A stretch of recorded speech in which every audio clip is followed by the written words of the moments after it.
Welcome to the month of love, gushiness, red-hearted Valentines, and a bunch of gooey, mushy feelings. The month of February is very well known for being the month of romantic love, and I thought this would be a good opportunity for us to discuss and talk about what real love looks like and how to distinguish it, processing through, because you know what? Love can be messy. And this new series is going to be on love and loss because, as C.S. Lewis says, to love at all is to be vulnerable. Or, more simply put, to love is to risk loss. We can't experience the warmth and depth of love from a distance.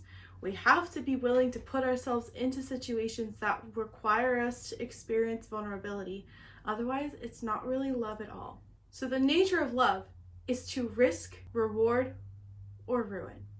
Before I get into that though, my name is Mariah. I'm a certified Christian mental health coach, and I'm here to help you grow in emotional and spiritual maturity through biblically based holistic practices. What that all means is I'm here to help you merge your faith and your feelings in a biblically based way so that way you can live an authentic faith. And one of the ways that I have that is a free guide in the description where it is a 3-day prayer guide to help you really start the process of processing difficult emotions. You can also follow me over on my Instagram page where we have conversations like this and more. So the Bible talks a lot about love. Actually, in our English translation, if you are an English speaking person, I'm assuming you're watching this video, but in our English translation, there's over 500 different mentions of love. But it's really important for us to understand that the Bible was not written in English. It was actually written in Greek and Hebrew and Aramaic. And their meaning and word for love is actually more nuanced than what we would have. In our English-speaking world, we have only one word for love. So we say, I love my mom, I love my dog, I love my boyfriend, I love this pizza. This word is used, but it has different levels of meaning, but we only have one word for it. Where in the different languages that the Bible was written in, there are actually different meanings of the word love and what that responsibility looks like. We're not going to go into all of that, but I thought it would be important to touch on. So in the Aramaic or Hebrew, the word hesed is what's used for love. It's this idea of highly valued favor and kindness. It is to bestow abiding affection upon another person. Or if you're an Anne of Green Gables fan, it is having a bosom buddy, that just person that you are deeply bound and affected by with this overwhelming affection to bestow favor upon. And then in the Greek, there's the word agape, which most of us are familiar with, but if you've not heard it before, agape is this selfless, unconditional love. It is not dependent on what that person does, but rather it's dependent on you. And love in the biblical context is both bestowed and received. This means that love requires action. And many times when we think about love, we think about like warm, fuzzy feelings. We have those Hallmark cards. We watch these gushy movies, romantic comedies.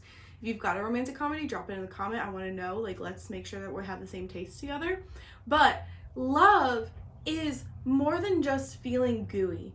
Love is action, not just feeling. And what does this action look like? While it's a popular passage in many weddings, 1 Corinthians 13 actually gives us a very good description of what love looks like and how that action is placed in our lives. It's important to note that 1 Corinthians 13 was actually written right after Paul was talking about all of the spiritual gifts. So it doesn't matter how gifted you are as a person if you do not have love. Now, to love is to be patient, kind, generous, humble, honest, honorable, peaceful, forgiving, etc. To love really is to be the one to go first. That's, I think, where most of us get stuck in, because we have this extreme fear of rejection, of not being wanted, of not being desired, of not being valued. And if we put ourselves out there first and we actually admit how we really feel, then we risk being squashed on. We risk rejection. So if you're afraid to go first, I actually have an encouragement for you. God already went first. He already demonstrated his love for us.